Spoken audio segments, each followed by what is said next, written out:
City हलचल के इस स्पेशल प्राइम बुलेटिन में स्वागत है आपका फाइनल ब्रेक के बाद। और हम संडे स्पेशल आपके साथ बनाते हैं, जागरूक दर्शकों के साथ बनाते हैं, आपके मुद्दों के मद्देनजर बनाते हैं और आपकी बात इसमें शामिल करते हैं। क्यों? क्योंकि सिटी हलचल सिर्फ और सिर्फ आपका चैनल है। जी हाँ, जो खबरें सभी खबर नवीसों की नजर से निकल जाती हैं, दबा दी जाती हैं, मैन्युपुलेट हो जाती हैं, वो सब आपके सामने आती हैं आपके स्पेशल चैनल पर, सिटी हलचल पर। और सिटी हलचल की टीम इसके लिए पूरे दिन प्रयासरत रहती है। हाँ, 2023 में भी वादा किया था कि खबरों को सनसनीखेज नहीं बताएंगे, खबरों को सनसनीखेज नहीं बनाएंगे, खबरों में सनसनीखेजपन का एंगल नहीं ढूंढेंगे। हम एंगल वो ढूंढेंगे जिससे अधिकारी इन खबरों को संज्ञान लेते हुए सुधार करें। हम सुझाव के तौर पर ये सारी खबरों को पेश करते हैं। हमारी ना तो किसी से दोस्ती है और ना किसी से बैर है।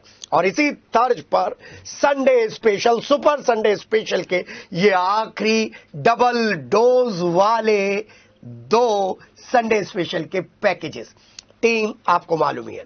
तो पहले हम आपको बता दें कि बोर्ड बैठक और पेड पार्किंग इस संडे स्पेशल में, इस आखिरी सुपर संडे स्पेशल में बहुत और महत्वपूर्ण इशू है। पिछले 48 घंटों में मेरठ से लेकर लखनऊ तक की राजनीति में मेरठ नगर निगम की बोर्ड बैठक की हाथापाई छाई हुई है, ट्विटर पर, सोशल मीडिया पर और चर्चाओं में। तो वहीं मेरठ कॉलेज बन सकता है आने वाले समय में, क्या पार्किंग अब? बड़ा सवाल। एजुकेशन से कोई मतलब नहीं होगा मेरठ कॉलेज का, बड़ा सवाल।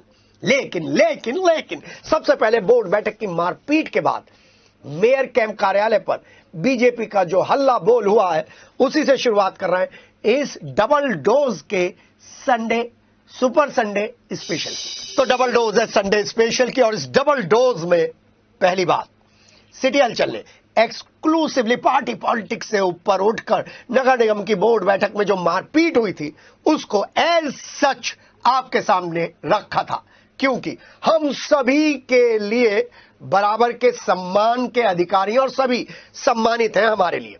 मेरठ की हलचल तुरंत आपके पास पहुंचनी चाहिए थी, पहुंची। जी हां, दूसरे मीडियम से आपको एक पूरी रात का, काली रात का, ठंडी रात का इंतजार करना पड़ा। लेकिन हमने तो 1 बजे ही, 12:30, 1 बजे ही ये खबर फ्लैश कर दी थी।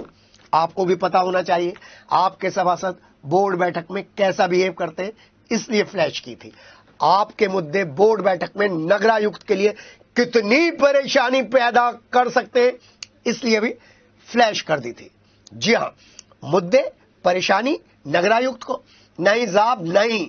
फिलहाल तो सूरत हाल ऐसा है कि नगरायुक्त साहब सारी चीजों को मैन्युपुलेट कर लेते हैं, क्योंकि बोर्ड की बैठक में पहली बार चर्चाओं के केंद्र में महिलाएं सभासद आई हैं, महिला सभासद आई हैं, और महिलाओं की बात का जवाब मेयर हरिकांत अहलूवालिया तो बीजेपी की मीटिंग में दे सकते थे, मेयर कैंप में दे सकते थे, लेकिन नगरायुक्त अमित पाल शर्मा क्यों महिला सभासदों के सवाल का जवाब दे?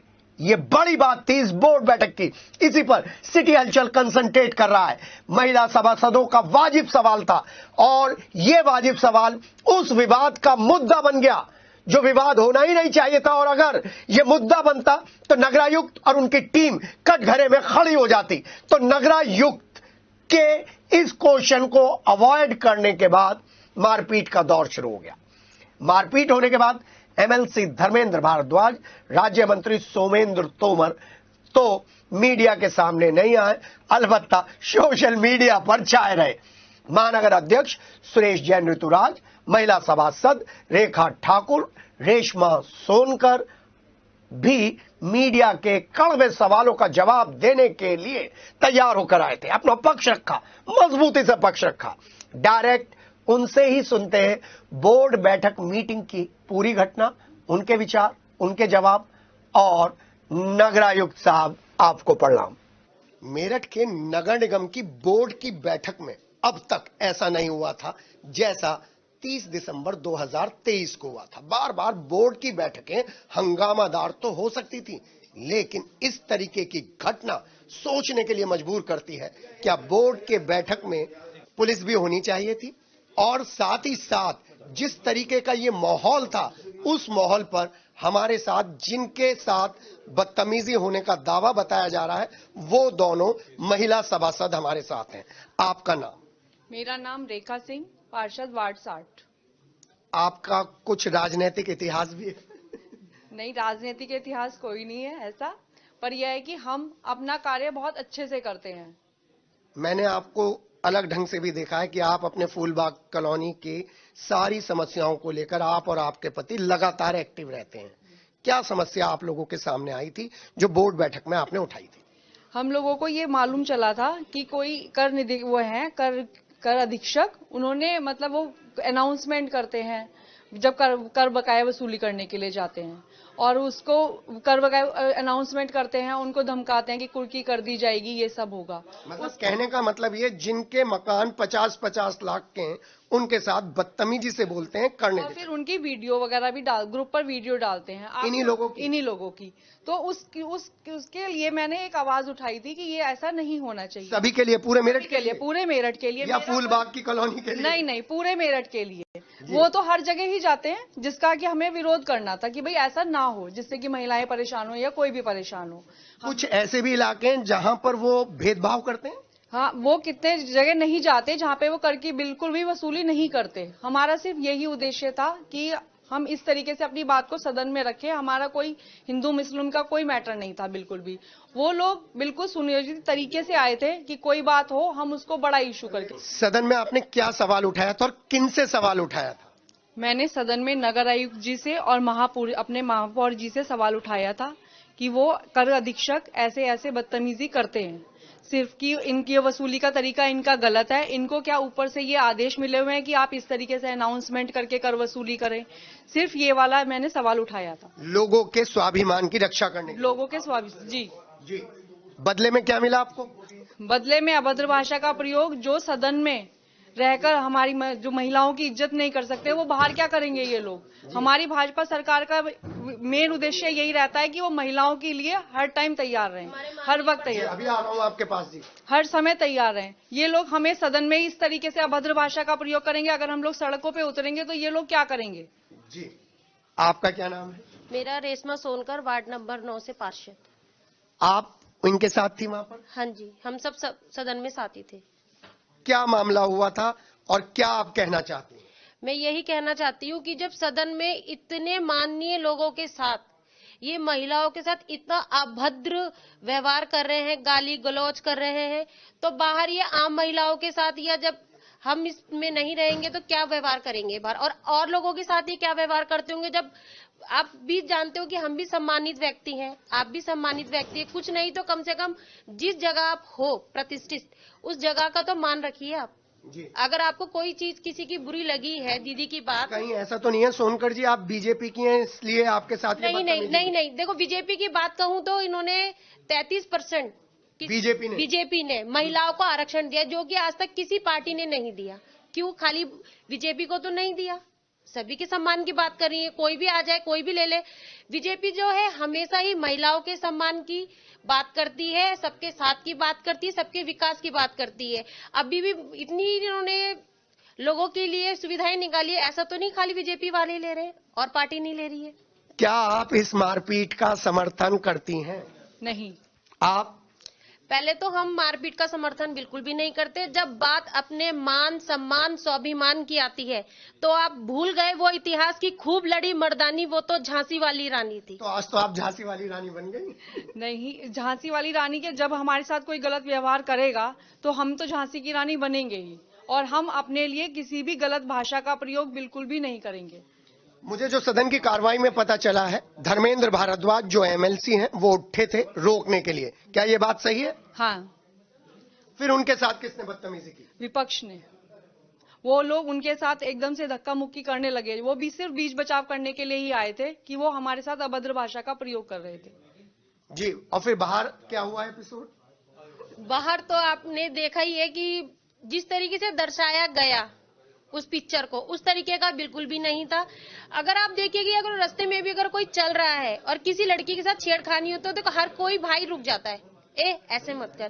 तो वो तो भारद्वाज जी तो हमारे भाई थे, वो कैसे देख लेते कि सदन में हमारी माताओं बहनों के साथ वो गाली गलौज कर रहे हैं, बदतमीजी कर रहे हैं। उन्हीं का ही उन्होंने विरोध किया और वो सोची समझी उनकी बात थी कि ये विरोध करेंगे और हम इनको टारगेट करेंगे। एक बात और बताइए रेखा जी, अब जब आप दोबारा बोर्ड सदन में जाएंगी, बोर्ड बैठक की मीटिंग में जाएंगी, तो क्या आपको डर लगेगा?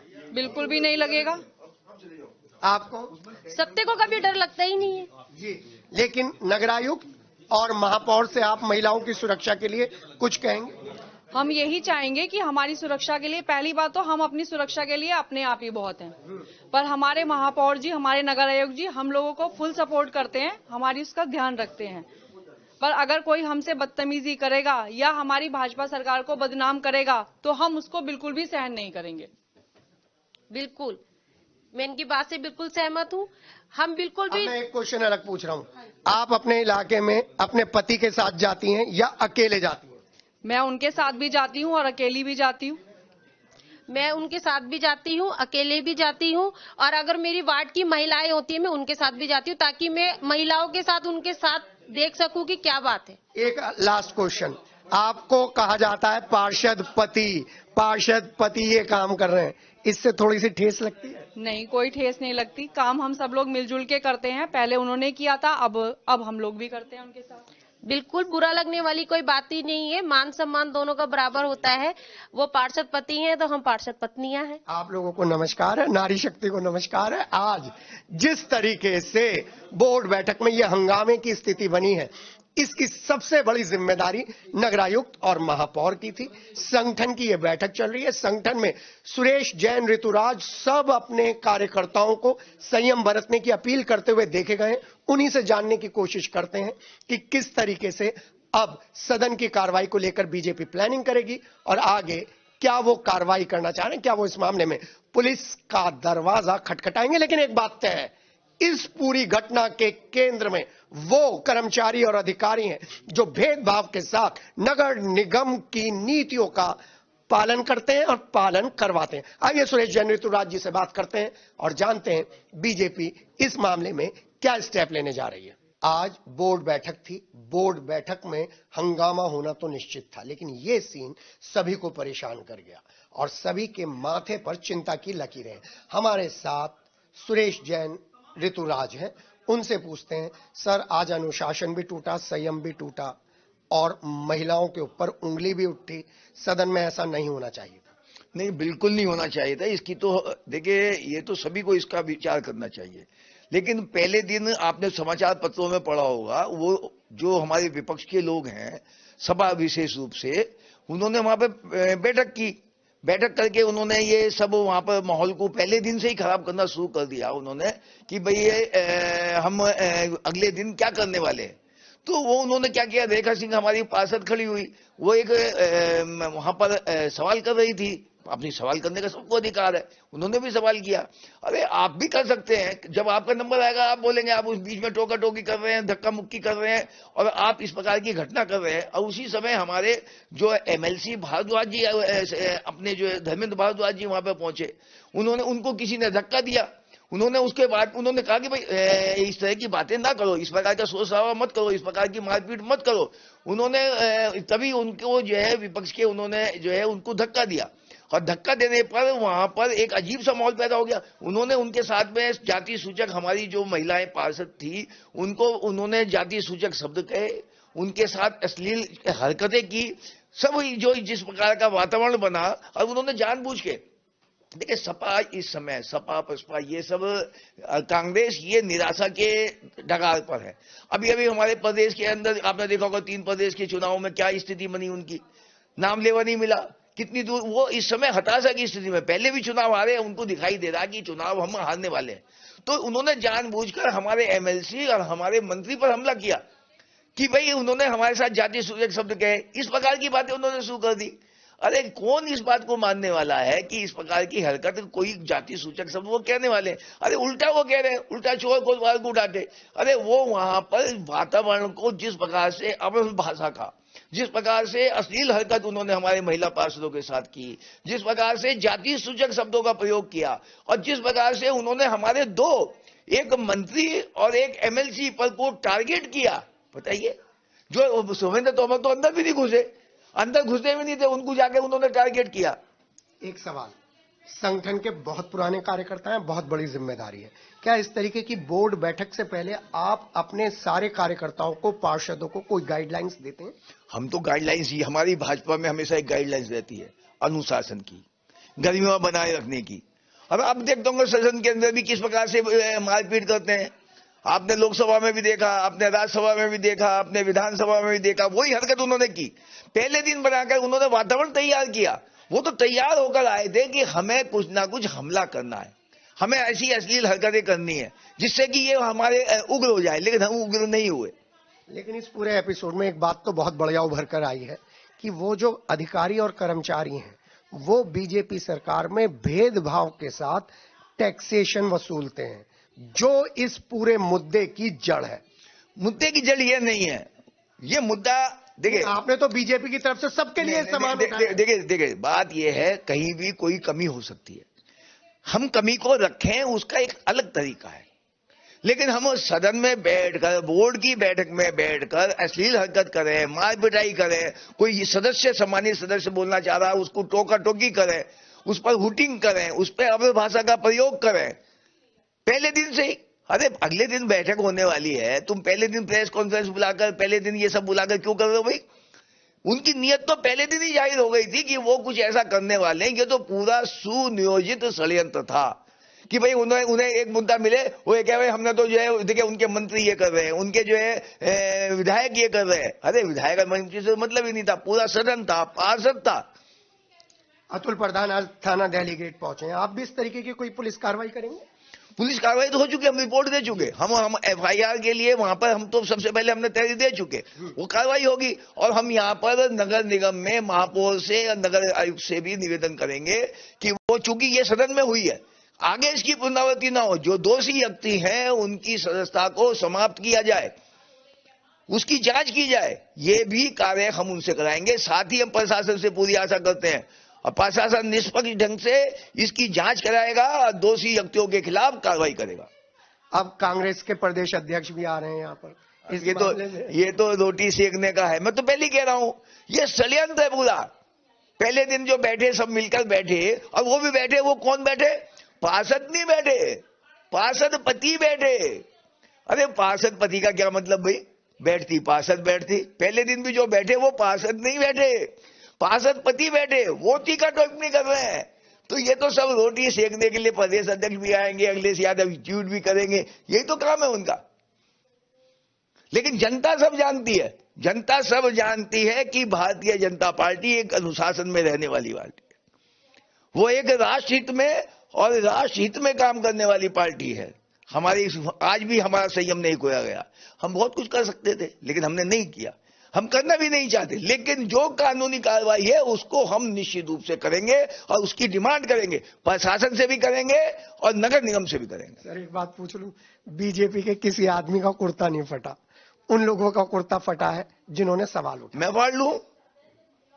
ये तो मैं खुद अरे मैं क्या कह सकता हूं? ये मैं नहीं कह सकता। लेकिन मैं ये जो आप बात कह रहे हैं, ये जो बात कह रहे हैं, क्या उन्होंने अपनी रिपोर्ट भेजी है तो क्या उन्होंने ये कहा कि भाई मुझे जख्म आए हैं, मुझे चोट आई है, मेरे साथ घाव बन गया है? अरे अगर कुत्ता फटेगा तो कुछ और भी तो होगा ना जी।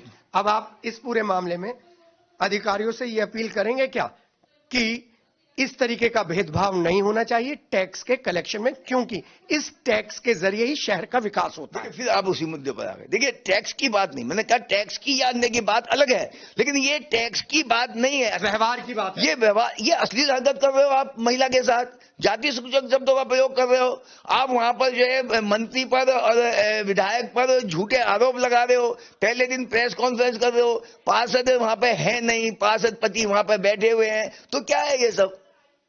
जी हाँ, तो आपने देखा कि बीजेपी संगठन इस मामले को हल्के में लेने वाला नहीं है। वो पुलिस के साथ साथ अधिकारियों से भी मांग कर रहा है कि जो लोग इस मामले में लिप्त हैं उनके खिलाफ सख्त कार्रवाई की जाए, उनकी सदस्यता निष्कासित की जाए, क्योंकि बीजेपी संगठन और सुरेश जैन ऋतुराज का मानना है कि महिलाओं का मान और सम्मान सर्वोपरि है। वो अलग बात है कि बीजेपी के किसी भी पार्षद ने, सभासद ने, महानगर अध्यक्ष ने इस तरीके की हिंसा का समर्थन बिल्कुल नहीं किया है।